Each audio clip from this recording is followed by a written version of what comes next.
See, that's not a fucking 2x4. Being a homeowner is a constant parade of stuff. Just stuff all the time. Things happen and you have to deal with them. And then things happen again and more and you have to deal with them again and more.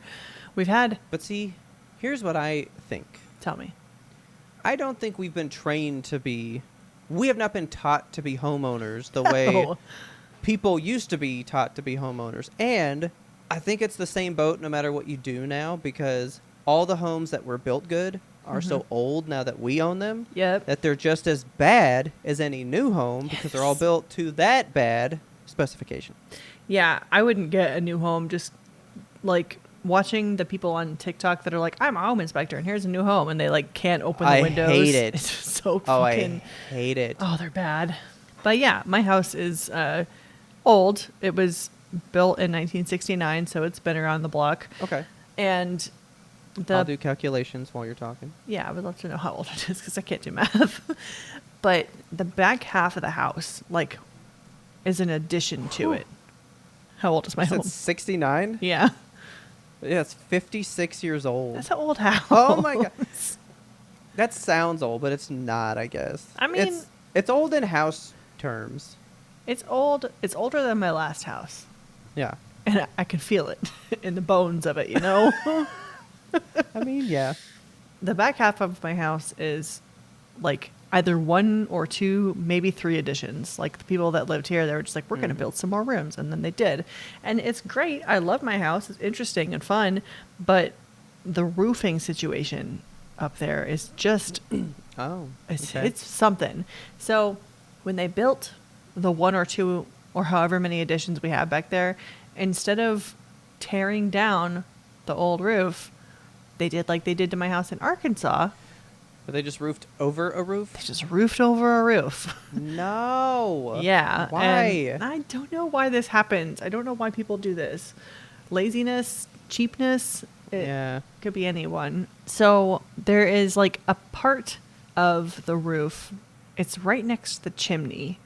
It's on what used to be the outside of the chimney, but it's now also the inside of the chimney because it's like the back side of it, the chimney's ass. Yeah.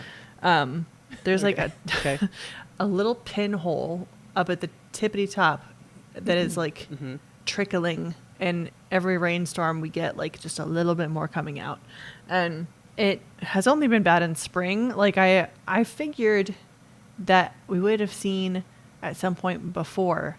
But I guess the spring has just been so windy, and the combination of the wind and the rain is like making a leak happen. So we have a bucket that we just like stick in there, and we have towels that we've been putting down. So like it's just we're living with it right now. We're just letting the wall get moldy because like what can you do?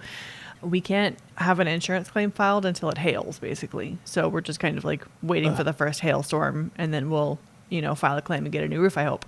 But in the meantime, I don't want to just live with a leaky roof, so we've been trying to get it like fixed or patched or whatever. So we called out a roofing guy, and he came out and he looked at it, and he's like, so it looks like it could be a problem with like the seam of your roof, like the top of the roof, like maybe there's something in there, and it's the water is coming down on your inside roof, and then it's meeting the chimney and then going down from there, because we can't see the inside roof, we only see the outside roof. Maybe there's a leak in the seam. So he's like, I'm going to patch some stuff that I see up there, and then we'll see if that holds. And the next storm happened, and it didn't hold. So we called him back out, and we're like, okay, so something different. He's like, well, maybe it's the flashing around the chimney because there's some shingles there that are kind of loose. And he's like, I don't really do chimney stuff because chimney people and roof people are apparently 2 different people. Who knew? Not in cahoots. Okay. Yeah. So he's like, I can patch the roof stuff around there, but like as far as a chimney goes, that's a whole different dude. I'm like, okay, well, try to patch the chimney and we'll see, or try to patch the roof and we'll see what happens. So he does that, and it doesn't hold. And we call him back out, and he's like, I'll have a look at the chimney. I'm not a chimney guy, but I'll just have a look at it. And yeah, we know you said that last time. We get it. He notices. You hate chimneys. So he notices there's like seams in the metal that are like coming apart because the chimney cap is like old. Like the thing that sits on top of the brick of the chimney is like starting to warp and get weird. So there's like some screw holes that were not caulked. So he caulked those, and then like the whole like perimeter of the cap. He caulked that as well. And we're like, that should be it. That should be the problem. And then he's like, cool. And then he leaves and it rains again and it still fucked. So what the fuck? I know. Okay. So we texted him again. I'm like, do you have like a chimney guy? He's like, yeah, we got a chimney guy. So he sends out the chimney guy, and the chimney guy comes out today, and he's like, it's your whole situation. Like the chimney part is not sealed right. There's like flashing up coming on the chimney. And he used a bunch of roofing terms that I'm not familiar with. And we basically told him, like, we don't have money right now, and we're just kind of waiting for a hailstorm so we can get our roof replaced. And he's like, yeah, that's the viable solution.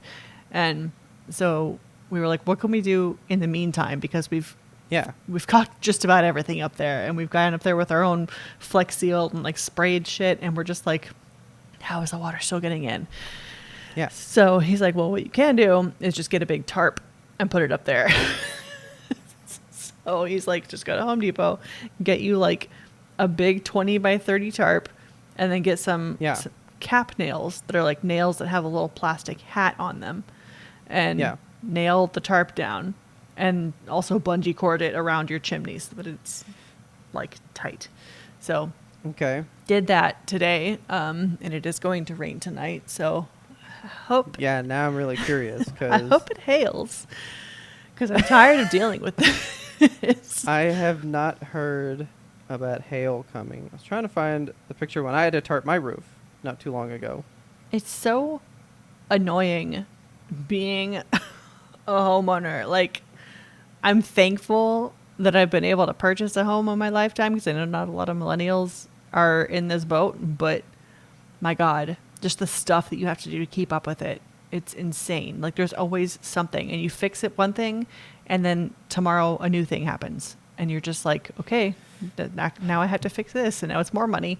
But see, that's the thing. Then whatever happened to like the handyman who knew like all of it? Now it is like, like I know like left side sinks. That's a right side sink problem. Like, you got to talk to the right side sink guy. Yeah. I only know pipes that go this way. I don't do walls. I only do partitions. Okay. Yeah, like if it like makes a complete room, I don't know. Can't do that. But like if it like halves a room, oh fuck yeah, I'm your guy. It's fun. You learn new things every day. It really is. So in some of the minor hail that's come around us, it chipped away some of the fence. So there's like kind of just a big hole you can look through the fence now. Jeez.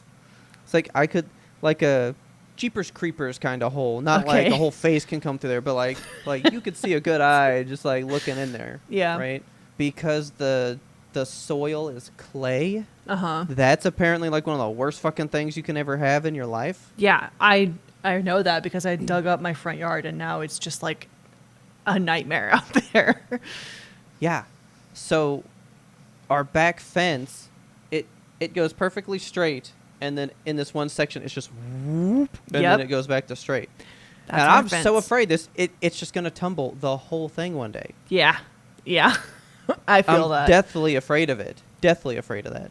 I don't understand, like, when I lived in the colony, I had an old fence, and that fence stood up for a very long time. Like, yeah, it got a little bit full of holes when it hailed and stuff, and like after time and rain and shit. Yeah. But the posts never leaned, and I don't know why. Now that I'm in Denton, I have some posts that are like definitely like 30 degrees. I'm like, what's happening out there? It's got to be this clay soil because it's so apparently god awful. Texas is just full of stuff that hates your house, basically. Yeah, pretty much. That's why, because I think we're like one of the worst states for foundations. That's why so many like foundation repair places live here, because they're like, oh yeah, Texas is fucked. Yeah, and that's why you can't have a basement here, because it would just like shift and move to the next house. Yeah, I want a basement so fucking bad too. I know, we have tornadoes. What are we supposed to do? Tornadoes? No, I just want a big fucking game room. Underground, I can be as loud as I want down there. Just want underground layers. It's so much to ask. So I remember, I don't know if you ever came to my house where I used to live, but I remember like people would like come to the front door and they'd be like, I hear all the shit you're doing in there. Like all my games, people could just hear like all the shit as they would like approach the house. Why? Like just no insulation? I don't know.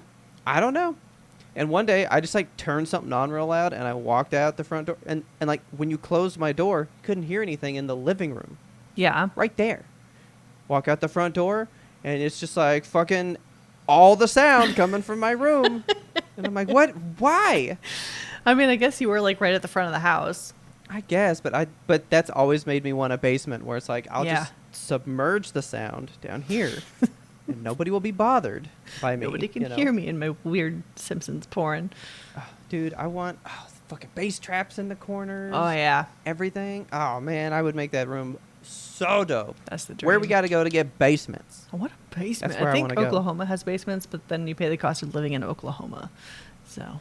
Yeah, there's nothing there. No, just dust. Not where I've been. There's just literally nothing. Like, is there even air? What is here? To wear a full astronaut suit in Oklahoma.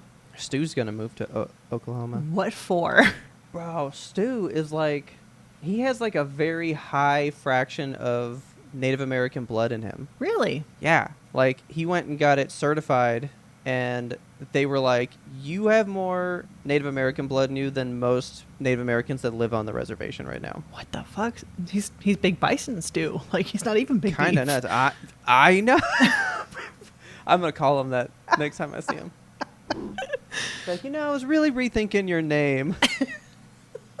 But, yeah, so because of that, he can move to Oklahoma and, like, live on the reservation and have, like, super cheap housing and... Well, that's cool. The, like, medical stuff and all that. So he's trying to leave me. And he got, like, a fuck off and do 23andMe that, test, and they were like, you're owed stuff. No.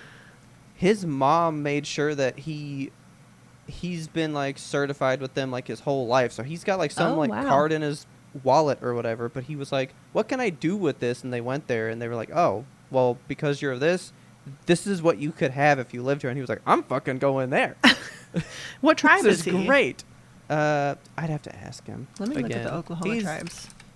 He's said it a bunch. The only ones I know are the Osage from that movie. See, I probably said something like that. Let's see, there's Cherokee, Choctaw, Chickasaw, Muskogee, which I've not heard of. Osage, Comanche, Seminole. He might actually be Muskogee. Really? I think. Yeah. I'll double check with Big Bison Stew next week, and I'll let you know. Hope that's not offensive. Hey, Oklahoma's where I was attacked by bison, so... What? I mean, it tracks. Bro! One summer, went up to see my grandma, and we went driving out on this trail to go look at some stuff, and we got surrounded by a herd of fucking bison. Oh my God. And they were like, like doing the feet about to charge the fucking truck and stuff. It was nuts. And I was driving. I'd be scared to death. And I'm just like, okay, let's just... I was like, I'm not going to honk at him. My dad's like, maybe honk at him? I'm like, no.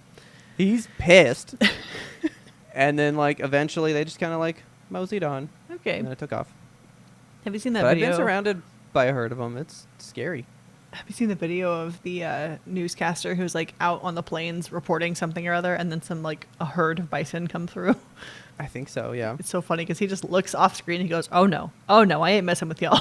He walks away. And like 30 seconds later, just the whole herd moseys by. Just like, hey, see ya. But yeah, so, I mean, that kind of tracks too, because he's like, yeah, like, I found houses out there. He's like, they're like $40,000. Yeah, that's about like, right. That's great. And he goes, but you can tell it's worth $40,000. He's like, there's homes out there that are from like 1902. Oh my God. And shit that just like you can tell have never had a coat of paint, never had all this. And he's like, so, I'm thinking I got to move and like basically rebuild, But like, then there's these houses. They've been there since 1902. They fine. Yeah. What fine is enough. that? Like, I feel like there was a period of time. There's houses that are still standing from like the 1800s. There's like a period of time where they were building houses out of like fucking steel girders, and then they were just like, let's build them like actual homes, and then they started to deteriorate. Houses built. Well, now they're built with like balsa wood, so yeah, I feel like it's not good. I feel like Sears is what changed the home game, because remember they They would sell like a house kit. You just like buy it from Sears for $25 and they send you like a fucking cord of wood to build your home. Oh, I got a TikTok the other day and it was like, look at my old house with me. And they were like, this is a 2x4 from when this house was built. And they measured it, right? Mm-hmm. And they said, this is a 2x4 that I just bought from Home Depot today. And it's way smaller today. What? Like less depth. I mean, you get less like square footage of wood in a 2x4 today. But the 2x4 means 2 inches by 4 inches. Well, the 2x4 in his house was like 2.5 by like 5 almost. What and they were calling that 2x4. They were like, just give him some extra wood. It's fine. You know. How big is... I know like an actual 2x4 today is not 2x4. No, it's like a little smaller. It is 1.5 by 3.5. See? That's not a fucking 2x4. Yeah. Oh my God, that's horrible. The term 2x4 is a nominal size, meaning it's the size it was originally, as sawn from the log. However, the actual size after milling and drying, if you can get to the same size after milling and drying, just plan for it. Like, get more wood off of the wood. Make it a real 2x4. This is ridiculous. This is infuriating. Oh, yeah. Look at this one right here. Ooh, I got it. Check out this photo. This is a weird pre-ramble, guys. I'm sorry. But look. 1914 2x4 to a 1960s 2x4. Yeah, what the today's fuck? 2x4. It's so beefy. Yeah, that's why those houses are still there. This is why the houses now be falling down. Yeah. That's nuts. They ain't be 2x4ing. I don't know where to go from here with this knowledge. I was trying to come up with like some kind of pun, funny way to say like to be fallen, but it just didn't work. Well, I hope that sounds bad, but I'm gonna go ahead and do it. I hope it hails and beats the ever-loving shit out of your house. Me too, man. So that you can get a roof. If it hails hard enough and breaks the enclosure over my pool, I could get a new pool too. So, hey, there we go. Let's hope for big fucking hail. Everybody, if you're listening to this pre-ramble, wish doom upon Kelsey's house by hail. She needs this, okay? Please.